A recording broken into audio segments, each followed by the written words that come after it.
지난주가 추석이어서 강의를 쉬었었죠. 이제 오늘 계속해서 두 번째 묵시를 좀 다뤄보도록 하겠습니다. 다섯 번째 시간이죠. 지난 시간에 저희가 본 것처럼 그두 번째 묵시를 볼 때 먼저 저희가 이 다니엘서에 나타난 이 배경을 충분히 이해를 해야 한다라고 했었죠. 이제 그리고 이제 인에 들어가면 말들이 등장하는데 그 말들은 스가랴서의 배경을 가지고 있다. 이렇게 두 가지를 봤어요. 이제 그래서 여기에 보시면은 에,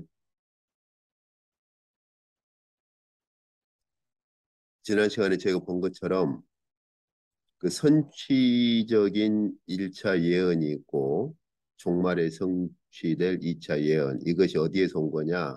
사실은 다니엘서 배경을 가지고 온 거예요. 그러니까 저희가 꼭 계시록만이 아니라 마태복음 24장에서 주님께서 종말에 대해서 말씀하신 그 배경을 볼 때에도 이 다니엘서 배경을 같이 봐야 됩니다.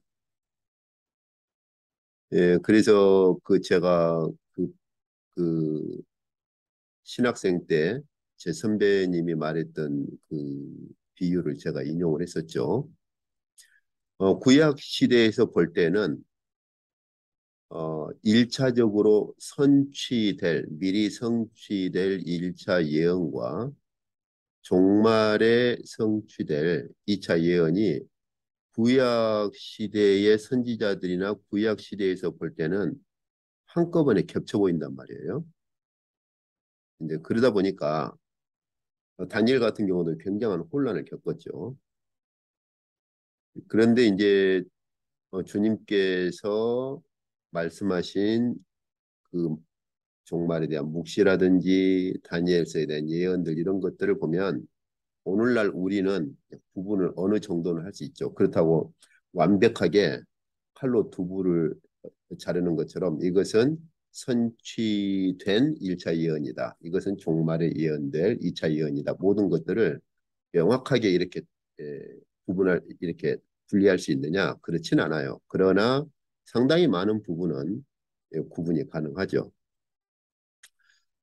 네, 그래서 주님께서 예루살렘에 입성하셔가지고 성전 파괴에 대한 예언을 하시거든요. 돌 위에 이 돌 위에 돌 하나 남지 않고 다 이 성전이 이제 무너질 것이다. 그러니까 제자들이 갑자기 조용히 와가지고 새 주님께서 다시 오실 것. 이거 이제 예루살렘에 입성하시기 전에 주님께서 인자가 고난받고 부활한 후에 다시 오실 것이라고 하는 주님의 재림에 대한 예언을 하셨기 때문에 그럼 주님께서 다시 오신다고 하는 것과 세상 끝이 되면 종말이 되면 무슨 징조가 있습니까? 라고 이렇게 질문을 해요. 주님께서는 잠깐만요.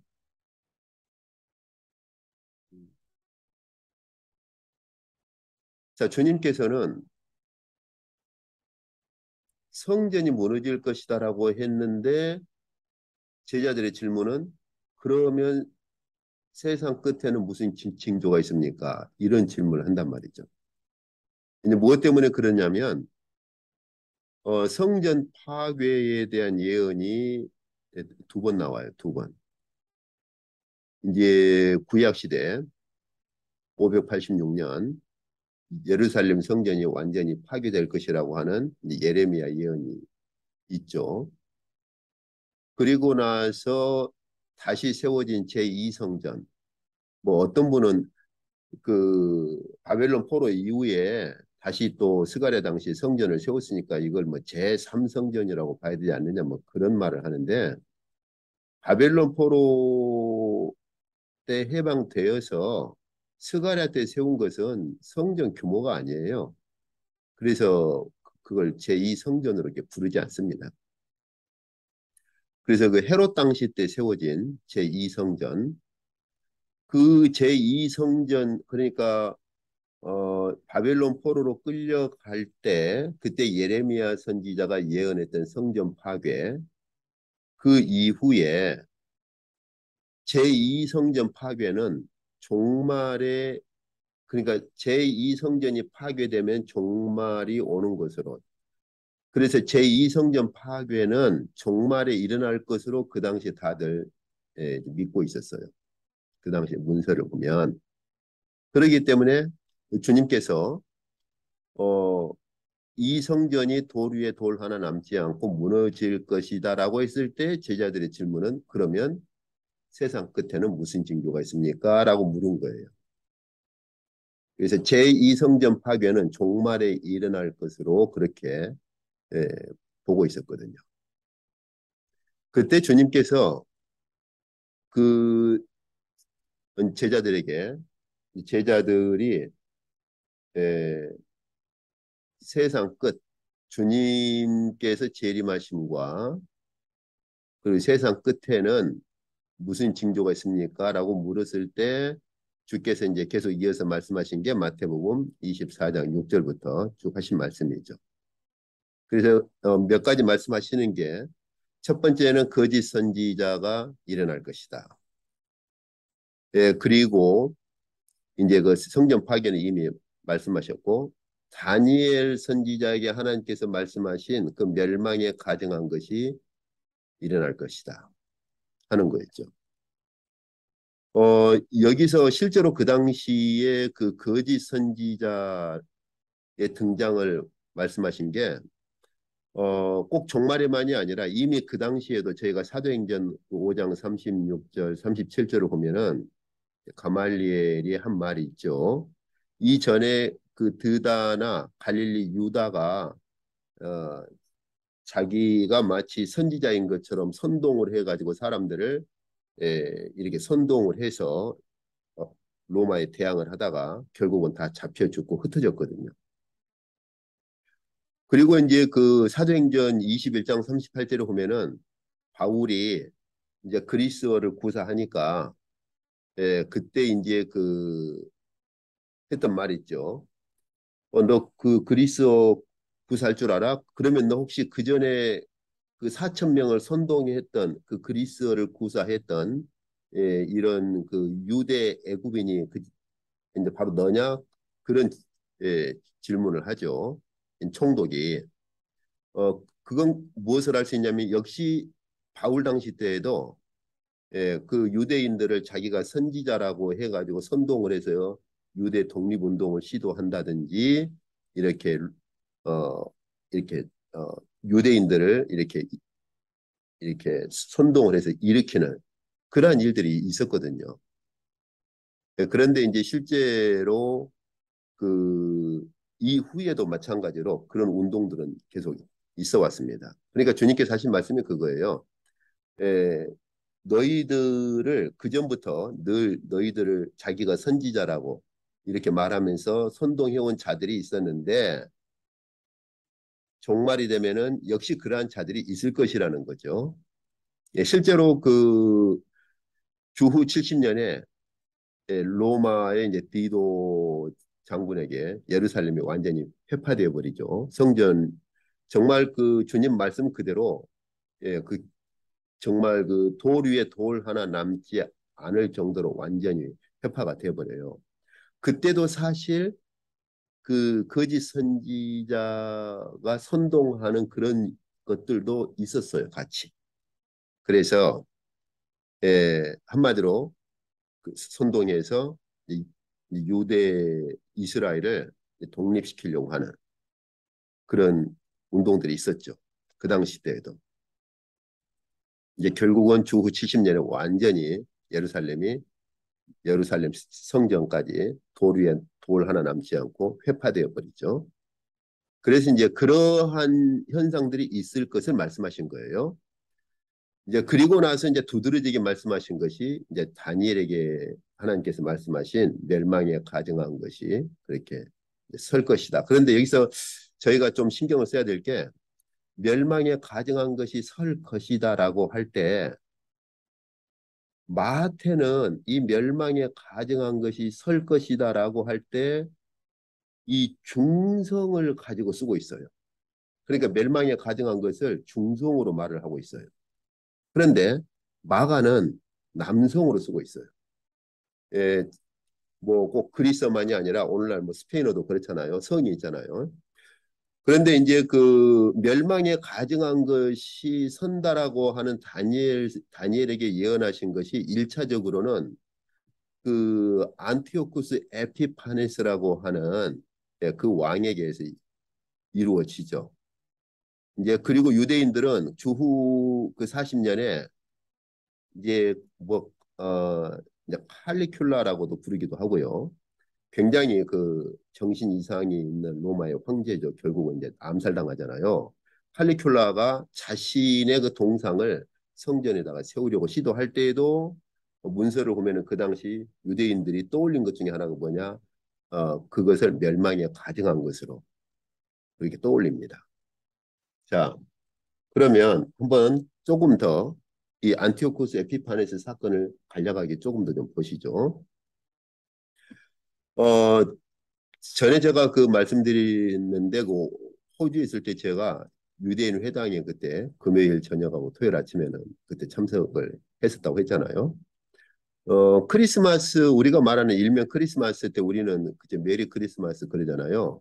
유대인들은 그 시기가 비슷하게 겹치는데 해피 하누카라고 말합니다.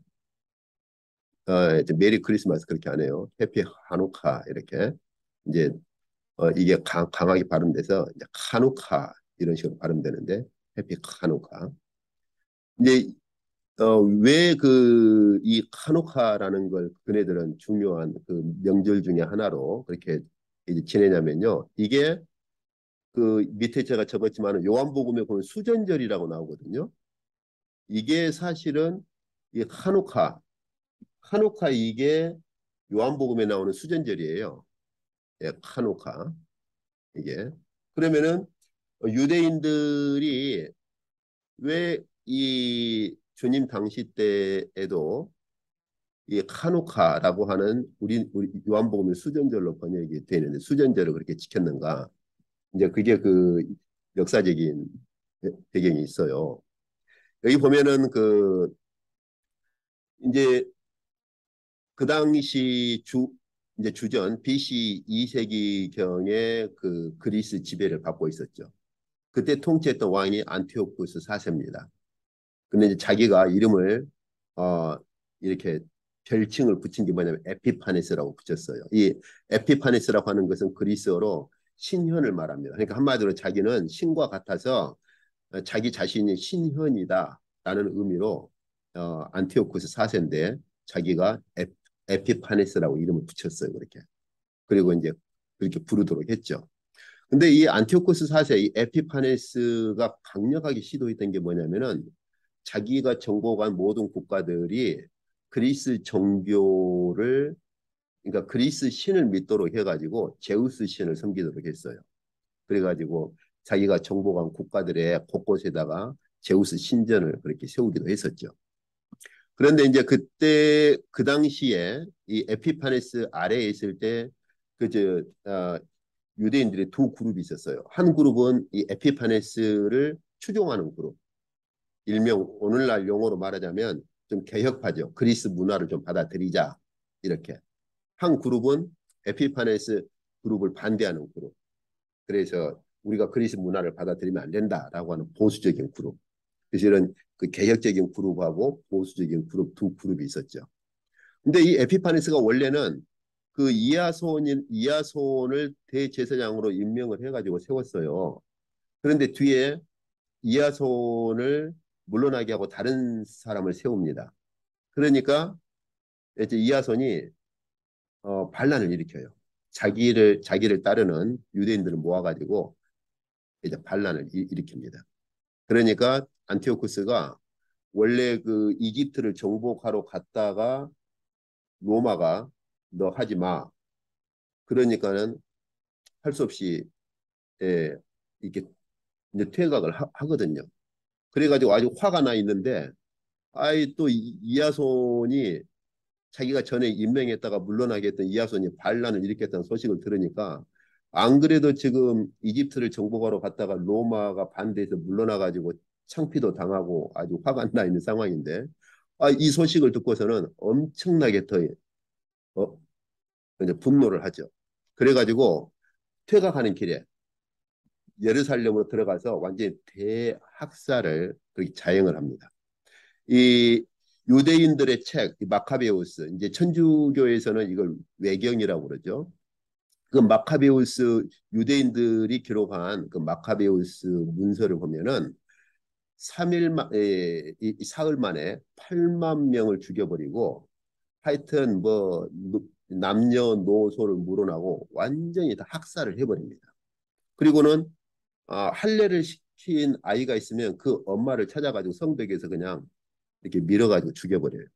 아주 말로 할 수 없는 그런 잔악한 행위를 행하죠. 그리고 완전히 그 성 안으로 들어가서 성전 안에 있는 금, 은들 다 뺏어버리고 그리고서는 그 성전 안에서 아주 말로 다 할 수 없는 그런 다시 말하면 하나님께 그런 아주 욕설을 그렇게 그저 남기고 갑니다. 이제 이걸 보면은 저희가 그래서 많은 경우에 다니엘서에서 작은 뿔이 하나님을 대적하고 하나님을 신성모독하고 하나님께 아주 그 이런 해서는 안 될 말을 하고 이런 표현들이 결국 일차적으로 에피파네스를 가리키는 것 아닌가 이렇게 보죠. 많은 사람들이 이렇게 봅니다. 근데 그 퇴각할 때 그냥 퇴각한 것이 아니라 거기에다가 군대를 이렇게 주둔을 시켜요. 그래가지고 에, 제우스 신전 자체를 그제 예루살렘에 그렇게 세우고 자기 동상을 성전에다가 세워버려요. 이것을 이제 유대인들이 어떻게 이해를 했느냐? 바로 멸망에 가증한 것이 그렇게 거룩한 곳에 선 것으로 이해를 합니다. 그리고 이 자기 동상을 세우고서는 그 정도만이 아니라 이 자기 동상 아래에서 제사를 지내도록 하고 할례를 못하도록 금지해버리고 우상을 섬기게 하고 아주 그 음행을 성전 안에서 음행을 행하도록 그렇게 아주 아주 해서는 안 될 그런 악한 자로서 이해를 행하죠. 그리고 심지어 돼지를 제물로 드리고 돼지 피를 그렇게 뿌립니다. 그렇게 해서 그 수수바벨 그 수룹바벨 때에 세워진 성전이 완전히 그렇게 더럽혀지고 이제 무너져 버리죠. 그때 이제 유다라고 하는 이 유다의 별명이 이제 마카베우스예요. 망치란 뜻인데 유다가 분노해가지고 사람들을 모아서 반란을 일으켜가지고 에, 뭐야 그 정면 대결로는 승산이 없으니까 아주 장기전으로 해가지고 게릴라전을 계속 벌여서 결국은 이 그리스 이쪽 세력을 물리치죠. 왜냐하면 그 당시에 이제 에피파네스가 더 이상 그 유대인들하고만 소모전을 할 수가 없는 상황이었어요. 이제 좀 배경을 알아야 되는데 이집트와의 그런 문제가 있고 로마와의 문제가 있었거든요. 결국 그래서 예루살렘으로부터 이제 몰아내고 성전을 다시 이제 성전 청결을 하죠. 이것을 가리켜 하누카라고 합니다. 하누카. 예. 그리고 이제 이것을 이제 주전 이제 167년경에 일어난 7년부터 시작된 일인데 이것을 주님 당시 때까지도 이것을 수전절로 이 하누카라는 절기를 지켜온 거예요. 성전이 다시 정화된 청결하게 된 그날을 절기로 지켜왔어요. 그리고 이제 이 마카베우스라고 하는 여기 있잖아요. 마카베우스 하, 마카베우스 상 이렇게 마카베우스가 이 성전 청결을 한 이것을 이렇게 기록한 문서가 마카베우스입니다. 그러니까 원래 이름은 유다인데 이제 유다의 그 일종의 별칭이죠. 마카베우스는. 그래서 마카베우스 상하를 기록을 해요. 그래서 마카베우스 상하를 보면 이 당시에 일어난 일들, 이 당시에 진행된 일들을 쭉 알 수가 있거든요. 그러니까 이제 우리 개신교는 외경 그러면은 성경이 아니다라고 이렇게 무시를 해버리는데 이제 캐톨릭은 외경을 성경에다 포함을 시켰어요. 근데 이제 외경을 좀 읽어볼 필요가 있는 게 유대의 그 역사적인 배경을 좀 알려면 예, 외경을 좀 읽어볼 필요가 있어요. 이제 그리고 그 후에 그것이 계속 진행되어 가지고 예, 이제 이제 조나단이 아예 이스라엘 독립을 이끌어내죠. 그래가지고 원래 그 이 유다 마카베우스라고 하는 유다나 이제 주다나 조나단이 이 하스모니안 왕가의 그 계열이에요. 하스모니안 계열이에요. 그래가지고 결국은 하스모니안 왕조를 세웁니다. 아예. 이제 그게 이제 주전 153년이에요.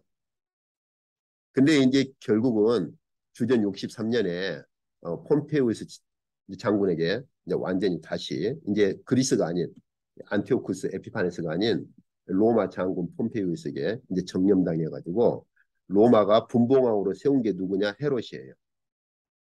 예. 그래서 이제 헤롯 가문이 분봉왕으로 임명이 되어서 통치를 하죠.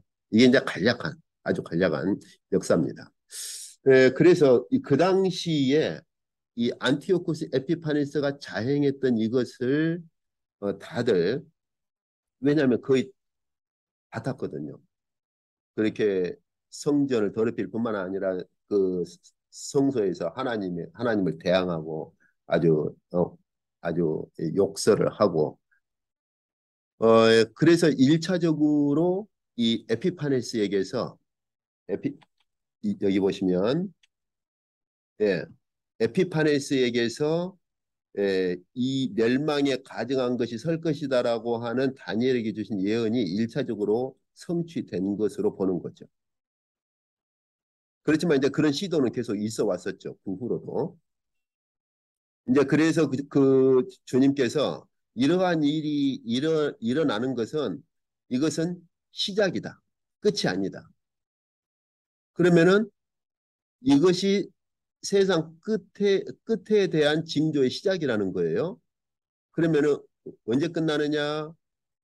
이 마태복음 24장 6절에서 이것은 끝이 아니다. 시작이다라고 하신 다음에 14절에서 하신 말씀이 이 하나님 나라의 복음이 모든 민족에게 전파되면 그때는 끝이다.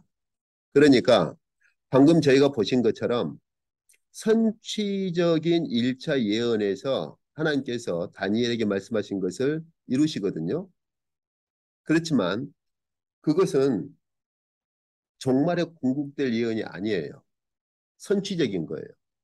종말에 이루어질 궁극적인 예언이 있죠. 우리는 지금 이 기간에 살고 있는 거, 이 사이에 이미 선취적인 1차 예언과 종말에 성취될 2차 예언 이 가운데 살고 있는 거죠. 그래서 이러한 선취적인 1차 예언들은 1차적으로 그 방금 제가 보신 것처럼 안티오코스 에피파네스에게서 1차적으로 선취된 것으로 볼 수 있겠으나 그건 선취에 불과하고 종말이 되면은 안티오코스 에피파네스에게서 나타난 것보다 더한 것이 나타날 것이라는 거예요. 그게 마태복음 24장에 말씀하신 거죠. 그래서 그 날들을 감하지 않으면 정말 그 믿는 자들이 보존되기 어려울 정도로 그런 일들이 등장할 것이라는 거죠. 자, 그래서 이제 저희가 그 전에 한번 그 봤습니다만은 이제 그 여기에 보시면은 이제 주님께서 이 종말에 예언될 것을 말씀하신 후에 저희가 전에 그 계시록 구조를 볼 때 각 그 묵시들은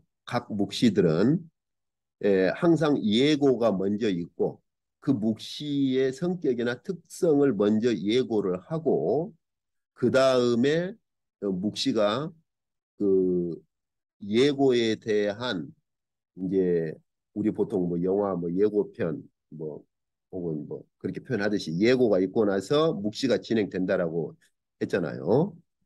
예, 그러니까 여기서 그 이제 이 부분은 저희가 전에 보았던 거죠. 그래서 여기서 저희가 인묵시를 보기 전에 인묵시에 대한 예고 4장 5장에 걸쳐서 인묵시 인묵시가 무엇이냐를 알려면 인묵시에 대한 예고를 먼저 이해를 해야죠. 우리가 뭐, 영화도 그렇잖아요. 그죠? 영화 예고편을 미리 보고 보면 이 영화가 어떤 내용이겠다 하는 걸 우리가 이해를 할 수 있잖아요. 그렇죠? 그러니까 어, 여기서 저희가 4장 5장에 있는 예고를 먼저 정확히 이해를 하는 것이 인묵시에 대한 내용을 이해를 할 수 있는 것인데요. 그 아까 저희가 시작 때 보신 것처럼 여기 이게 이제 그 인묵시 아닙니까? 예, 6가지 인. 7번째 인은 제가 별도로 다룬다고 했죠. 이 6개의 인을 뗄 때 나타나는 이러한 것들이 이미 선취적으로 주님께서 마태복음에서 예언을 하셨다는 것이죠. 이건 제가 이미 본 것 아닙니까? 예. 그런데 이 마태복음에서 주님께서 예언하신 이 선취적인 예언은 섞여 있다는 것이죠. 그래서 이 종말의 전쟁이나 화평을 제거하는 것, 기근, 지진, 성도들의 핍박당하는 것 이런 것들은 어, 주후 70년에 예루살렘이 완전히 멸망할 때 이것들은 다 그 당시에 이루어졌어요. 단 하나, 하늘과 달과 별들의 징조는 종말에 이루어질 그런 예언이어서 그 당시 때는 이루어지지 않았죠. 그래서 제가 이제 말씀드린 게 그거죠. 어, 주님께서 마태복음 24장에서 말씀하실 때 선취적인 1차 예언과 종말에 성취될 2차 예언이 섞여 있다라고 했었죠. 이것은 뭐 저만 그렇게 주장하는 것이 아니고 예, 마태복음의 그 글을 쓰는 혹은 이 마태복음에서 이 예언의 부분을 이렇게 연구하는 학자들은 전반적으로 예, 그렇게 봅니다. 같이. 그런데 이것에 대한 예언의 출발점이 다니엘서인데 근데 주님께서는 방금 저희가 보신 것처럼 여기 이미 주전 167년경에 안티오코스 에피파네스가 이미 멸망에 가증한 것을 보여주는 행위를 자행을 이미 했단 말이에요. 이미 했어요. 이미. 예. 주님 주님께서 이 땅에 오시기 전에 이미. 그런데 주님께서 다시 어, 이 세상 끝에는 멸망에 가증한 것이 설 것이다라고 하는 다니엘서의 말씀을 기억해라. 다시 이 말씀을 하시거든요. 그죠? 예. 그렇다면 여기 멸망에 가증한 것이 설 것이다라고 하는 것은 여기 선취된 멸망에 가증한 것이 아니고 이미 안티오코스 에피파네스에게서 선취된 멸망에 가증한 것이 아니고 종말에 성취될 멸망에 가증한 것을 말씀하시는 거예요. 그러니까 이 특성을 이해를 못 해가지고 학자들 간에도 그렇고 주후 70년에 그 예루살렘이 완전히 제2성전까지 회파되어 버릴 때 그럼 그때 주님께서 마태복음 24장에서 멸망에 가증한 것이 설 것이라고 했는데 그 당시 문서를 보면은 멸망에 가증한 것이 세워진 일이 없어요. 물론 막 그것을 억지로 꽤 맞춰가지고 디도 장군이 침략해가지고 뭐 자행한 것들을 꽤 맞추면 할 수 있겠으나 안티오코스 에피파네스처럼 두드러지게 저건 유대인들까지도 저건 멸망에 가증한 것이다 라고 두드러지게 인식할 정도를 자행한 것은 없습니다. 자 이제 정리해 봅시다.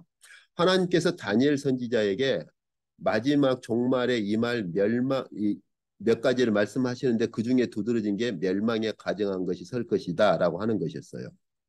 이것이 누구에게서 보여졌느냐? 안티오쿠스 에피파네스 주전 167년경에 안티오코스 에피파네스가 이미 이걸 보여주는 행위를 자행했어요. 근데 주님께서 제자들이 물었을 때 세상 끝에는 다니엘에게 하나님께서 말씀하신 것을 너희가 잘 기억해라. 몇 가지를 말씀하시면서 멸망에 가정한 것이 설 것이다라고 다시 이 말씀을 하셨거든요. 결국 주님께서 말씀하신 이것, 그 다음에 하늘과 달과 별들, 우주에 나타나는 징조, 이런 것들은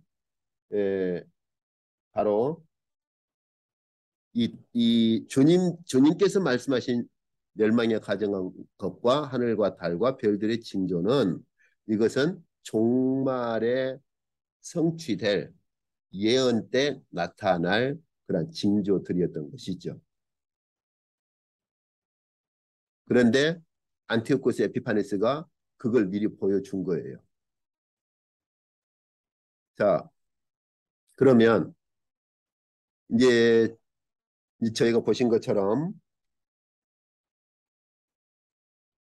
그래서 방금 저희가 이 구조를 보았잖아요. 4장, 5장 보신 것처럼 그래서 이 계시록 4장과 5장은 뭐냐? 이건 다 예언입니다. 예언.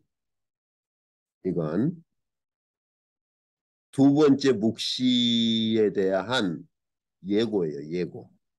그렇기 때문에 이 4장, 5장 이해를 잘 해야 이제 6장에 등장하는 인이 무엇인지를 저희가 이해를 할 수 있는 거예요. 그래서 전에 제가 이제 그 말씀 드린 것이 인을 계시록에서 인을 막 살펴보려고 하는 분들은 4장, 5장과 큰 연결을 짓지 않고 그냥 뭐 4장은 뭐 하나님의 의전이 뭐 등장하고 그런 것보다 그렇게 하고서는 6장부터 인에게만 초점을 맞춰요. 그러다 보니까는 인에 대한 해석을 아주 좀 어떤 경우는 정말 그 이렇게 자기만의 프레임을 만들어 가지고 아주 참 독특하게 그렇게 또 해석을 하는 경우도 있어요. 마치 이제 어쨌든 좀 그런 것들이 있습니다. 그런데 이, 이 인을 이해를 하려면 이 4장, 5장 배경을 이해를 해야 하는데요. 저희가 그 첫 번째 묵시를 저희가 보았을 때 한번 보시죠. 여기 첫 번째 묵시가 어떤 것이었습니까? 여기 보시면 일곱 교회 아닙니까? 그래서 일곱 교회의 묵시를 주실 때에도 일곱 교회에 주실 묵시에 대한 예고를 미리 말씀하셨어요. 어떤 묵시인가, 일곱 교회에 주시는 묵시가 어떤 묵시인가 하는 것을 미리 그 특성을 예고로 말씀하셨죠. 그걸 저희가 쭉 살펴본 것 아닙니까? 근데 전에 제가 한국에 있을 때에도 이 아시아 일곱 교회 계시록에 있는 아시아 일곱 교회의 그 계시록에 있는 이 주제를 가지고 그때 뭐 어떤 분이 연구를 뭐 기피했다고 세미나 한다고 그래서 그때 신학생 때인데 가가지고 또 참석하고 있었는데 그때도 보면은 이 예고의 배경을 전혀 언급을 안 하고 2장부터 바로 들어가가지고 뭐 일곱 교회가 있는 뭐 지역들 또 이제 그분이 그 일곱 교회 있는 쪽을 가가지고 마치 성지순례 하듯이 그 지역을 다 돌고 왔대요. 그래가지고 뭐 역사적인 배경, 뭐 문화적인 배경 이런 걸 쭉 이렇게 발표를 했어요. 그래서 이제 뭐 그런 것도 도움이 되죠. 근데 이제 그런 그 일곱 교회에 대한 뭐 지리적인 배경, 역사적인 배경, 문화적인 배경 사실은 거기에 초점이 있지 않잖아요. 그죠? 예, 일곱 교회 묵시에 대해서 예고에서 말씀하신 거 보면은 이 아시아 일곱 교회에 대한 묵시를 왜 주시는가? 그 묵시의 성격이 무엇인가에 대한 예고를 보시면은 사실은 그것도 중요하겠으나 사실은 거기에 초점이 있지 않잖아요. 그런데 어쨌든 간에 첫 번째 묵시는요. 이 땅에 있는 교회에 대한 묵시라면 두 번째, 세 번째, 네 번째 묵시 여기 두 번째, 세 번째, 네 번째 묵시는요. 이 묵시의 그 장소가 어디로 이동하느냐? 하늘의 어전으로 갑니다. 어전.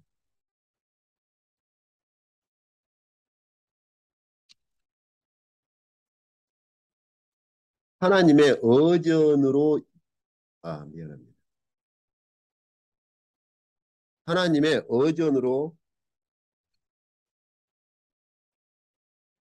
이동을 해요. 그래서 이 두 번째, 세 번째, 네 번째 묵시는 전부 다 어디에서 오느냐? 하나님의 의전으로부터 와요. 그 첫 번째 묵시만 묵시의 그 대상이나 묵시가 주어지는 그러한 그 대상이 그러한 교회로 그렇게 주어지고 두 번째, 세 번째, 네 번째 묵시는요. 하나님의 의전에서 하나님께서 하나님의 의전으로부터 이 우주에 집행하실 하나님의 계획 여기에 초점이 맞춰져 있어요. 두 번째, 세 번째, 네 번째가.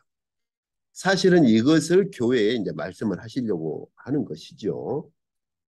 에, 그래서 이제 저희가 보실 수 있는 것처럼 그래서 하나님께서 그 다니엘에게 마지막 때까지는 그 이제 다니엘서에서 그 주신 묵시 있잖아. 7장, 8장, 9장은 기도고 10장, 11장에 있는 것들 이런 것들을 마지막 때까지는 인쳐버리라, 봉함해라. 예, 이렇게 말씀을 하셨잖아요. 바로 그렇게 말씀하시는 하나님께서 계시록에서 어떻게 말씀하셔요? 때가 이제는 가까웠다. 그렇죠. 그렇기 때문에 어떡하라고요? 이제는 다니엘에게 말씀하셨던 이 마지막 때가 지금 가까웠다는 것이죠. 그리고 교회가 지금 이 시대에 살고 있다는 것이죠. 그렇기 때문에 하나님께서 유대 지파의 사자이신 다윗의 뿌리 예수 그리스도께서 승리를 했으니까 그렇죠? 예, 그 두루마리의 이 일곱인을 떼도록 하신다는 거죠. 이제 이 부분은 조금 더 예, 저희가 살펴볼 필요가 있어요. 왜 그 일곱인을 떼도록 하시느냐? 예수 그리스도께서 승리를 하셨기 때문에 가능한 일이다라고 하는 거죠. 자, 그래서 그 방금 보았던 이 계시록에서 때가 가까웠다고 하시는 이 말씀이 계시록 중간에 가면은 하나님 나라가 드디어 이제는 에, 이렇게 이루어졌다라고 천사들이 선언하는 게 있어요. 그래서 이 때와 하나님 나라는 분리가 되지 않고 이 때는 또 다니엘에게 말씀하신 이 마지막 때하고 분리가 되지 않습니다. 그러니까 다시 말해서 보통 우리가 하나님 나라라고 할 때 전에 제가 한국에서 그때 어디에서 강의할 때 그런 말 했는지 기억이 잘 안 나는데 하나님 나라라고 할 때 이 하나님 나라의 배경을 어, 우리가 이해를 할 때 다니엘서 배경을 항상 배경에 깔고 있어야 돼요. 그래서 그 침례교 신학 그 이제 미국에 있는 이제 침례교 신학자의 아주 유명한 신학자를 대표하는 레드라고 하는 조지 레드 같은 경우도 하나님 나라 연구에서 최초로 그 묵시적인 배경을 밝혀낸 학자로 그렇게 유명하잖아요. 근데 우리나라에서는 하나님 나라를 이렇게 강의하는 분들이나 하나님 나라를 이렇게 주장하는 그런 강의들 보면은 이 배경을 많이 그 지나치는 경우가 참 많아요. 근데 이제 방금 제가 말씀드린 것처럼 레드 같은 경우는 하나님 나라 연구에 있어서 묵시 배경을 최초로 밝혀낸 학자입니다. 아주 대단한 학자죠. 그리고 뭐 알려져 있고요. 자, 그래서 주님께서 하나님 나라가 시작되었다 이렇게만 선언하지 않으셨어요. 뭘 함께 선언하셨어요? 때가 찼다고 하는 거. 이 때가 뭐지? 근데 대부분 사람들이 그 이 말씀을 읽을 때 때가 찼다고 할 때 이 때가 뭐지? 이것에 대해서는 가볍게 해석을 하거나 두리뭉실하게 해석하거나 아니면 지나가 버린 경우들이 참 많아요. 그런데 방금 저희가 보신 것처럼 다니엘서와 계시록에서 드디어 이 때가 됐다, 가까웠다라고 하는데 저희가 계시록 이제 앞으로 보시면 그래서 이 때가 가까웠기 때문에 이제 천사들이 하나님 나라의 선언을 찬양을 합니다. 하나님 나라를 선언하고 찬양을 해요. 그래서 이 마지막 때에 이루어질 하나님 나라라고 하는 것이 계시록에서 더 선명해지고 그래서 주님께서도 하나님 나라를 선언하실 때 때 문제를 같이 언급을 하시는 거예요. 이 때가 됐고 하나님 나라가 시작됐다는 거예요. 그리고 주님께서 그 제자들을 파송하신 후에 제자들이 돌아왔을 때 사탄이 하늘로부터 번개같이 떨어지는 걸 내가 보았다. 그렇게 말씀하시는 거죠.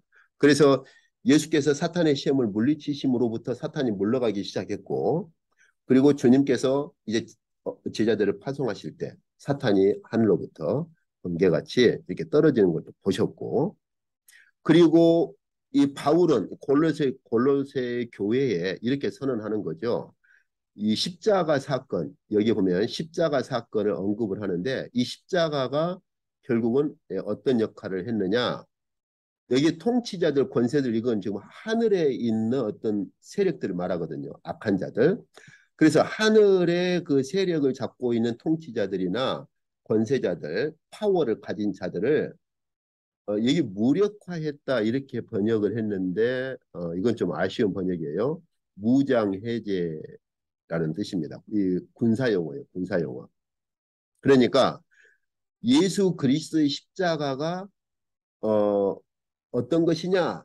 바울은 골로새 교회 예수 그리스도의 십자가는 하늘에 있는 그런 하늘을 지배했던 자들 혹은 하늘의 파워를 가진 그런 영적인 세력들을 무장해제 시켜버렸다는 거예요.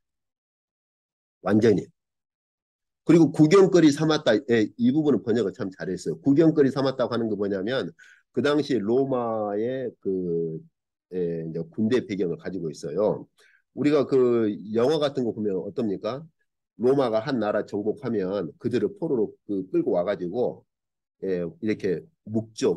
이 묶어가지고 줄로 쭉 세워서 이렇게 로마 시내 안으로 이렇게 끌고 가요. 그럼 사람들이 구경하고 뭐 막 던지기도 하고 야유도 하고 막 그러거든요.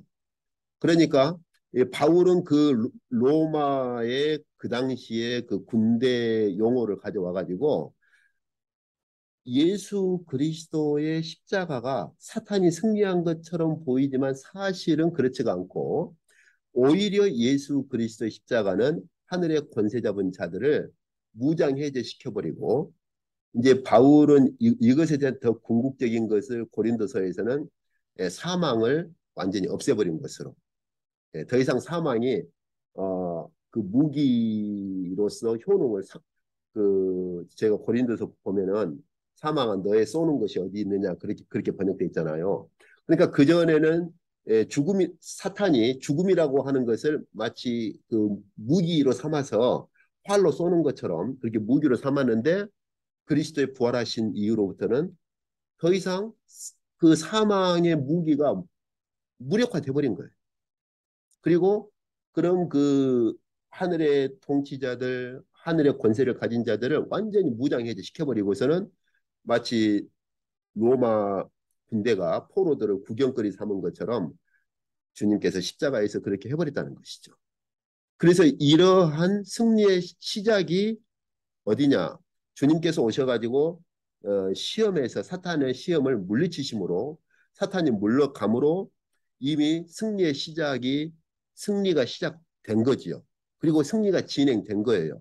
사탄이 하늘로부터 이렇게 떨어지는 것을 주님께서 보셨고 이 승리가 진행됐는데 십자가에서 완전히 결정적으로 이제는 그 승리를 확정하신 거죠. 그래서 저는 그 그리스도인들이 어떤 귀신의 세력이라든지 영적인 세력들을 두려워한다고 하는 건 저는 참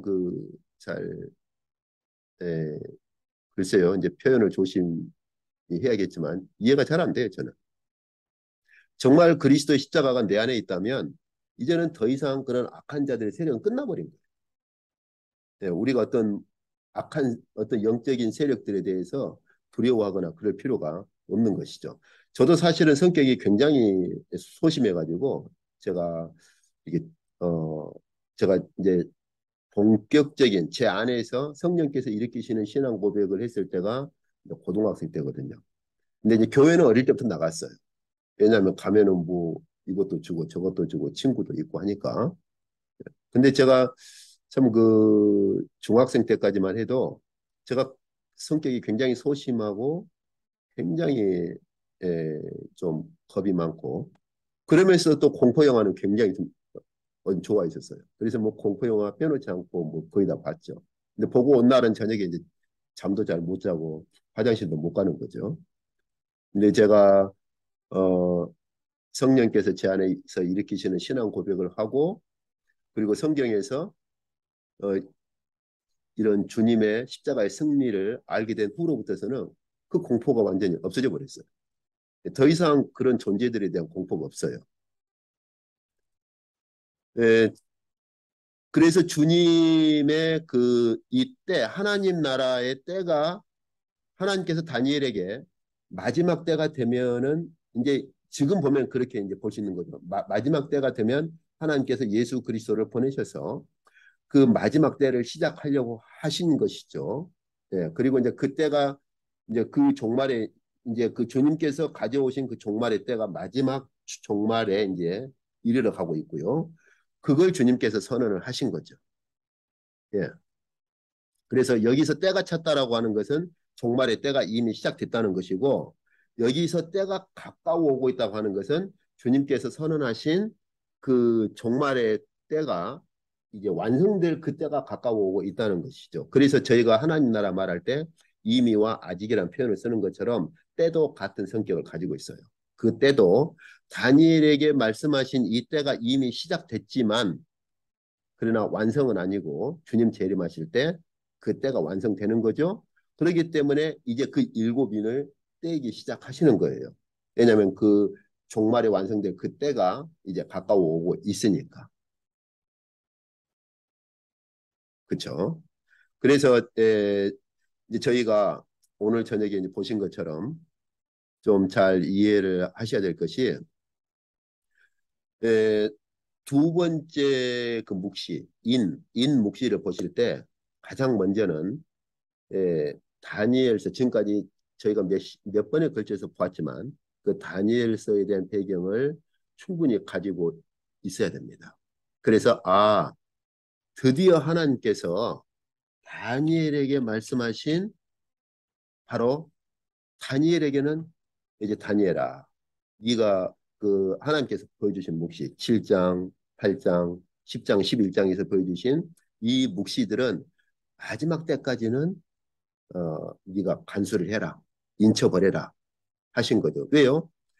하나님께서 그 다니엘에게 보여주신 7장, 8장, 10장, 11장에 있는 세 가지 묵시들은 마지막 때에 일어날 일이거든요.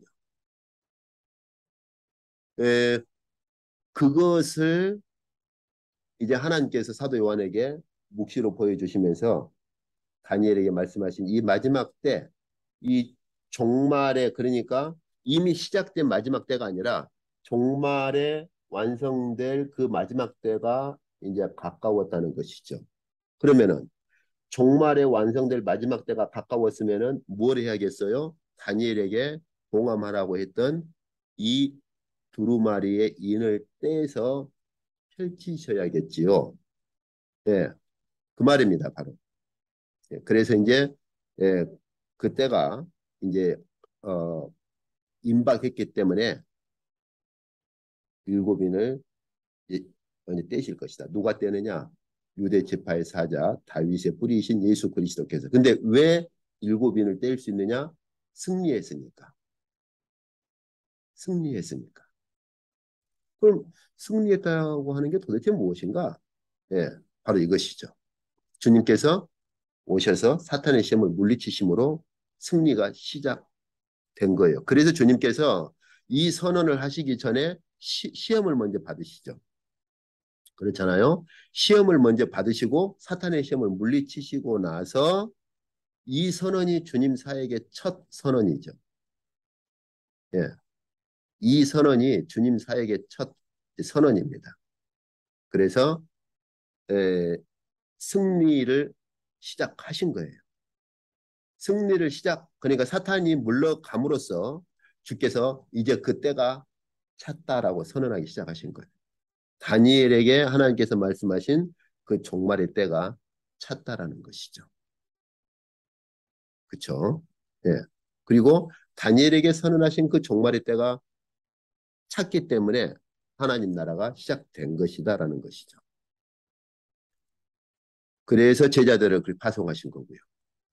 그리고 바울은 이렇게 선언을 한 것입니다. 그렇기 때문에 이제 저와 여러분이 지금 어느 시대에 살고 있느냐 이걸 좀 이해를 하실 필요가 있어요. 이해를 하실 필요가 있고 저희가 이미 보신 것처럼 다니엘에게 말씀하신 멸망에 가증한 것이 세워진 그 사건은 이미 주님 오시기 전에 일어났습니다. 이제 그러한 일들은 선취적인 일들은 반복될 수는 있어요. 그러나 남은 것은 어떤 것이냐? 이것보다 훨씬 더 악한, 훨씬 더 정말 그 악한 이 멸망에 가증한 것이 서는 일이 종말에 이제 완전히 임할 때가 있는 것이죠. 저와 여러분은 그 사이에 살고 있는 겁니다. 그렇기 때문에 우리가 오늘날 이 시대를 어떻게 살아야 할 것이냐.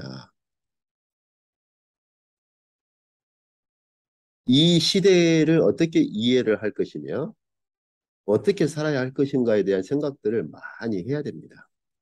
그냥 아이고 오늘도 하루가 지나갔구나. 일주일이 지나갔구나.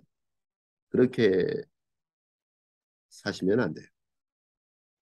하나님께서 다니엘에게 예언하신 것이 선취적으로 이미 이루어졌고 이제 마지막 종말에 그것이 완전히 이루어질 것을 저희가 바라보고 있는 것이죠. 그래서 이제 앞으로 저희가 볼 것입니다만은 첫째부터 넷째 인은 이 세상에 나타나는 종말의 징조를 말하고 다섯째 인을 보시면은 순교자들의 탄원이 있습니다. 그리고 여섯째 인을 떼면 우주에 나타나는 종말의 징조가 있어요. 이제 이것들 전체가 이것 전에 저희가 한번 보신 거죠. 진행되는 게 일곱째 인을 떼면 일곱째 인은 뭘로 등장하느냐? 일곱째 인을 뗐을 때 등장하는 게 뭐냐? 일곱 나팔입니다. 이거 잘 이해를 하셔야 돼요. 일곱 나팔. 근데 이 일곱 나팔이 두 가지로 구분돼요. 첫째부터 넷째 나팔. 이렇게. 첫째부터 넷째. 이것들은 뭐냐? 이 세상에 직접 행해지는 심판이 아니라 우주, 해와 달, 우주에 행해지는 부분 심판이에요. 그렇기 때문에 이건 사실은 이 세상에 임하는 화가 아니에요.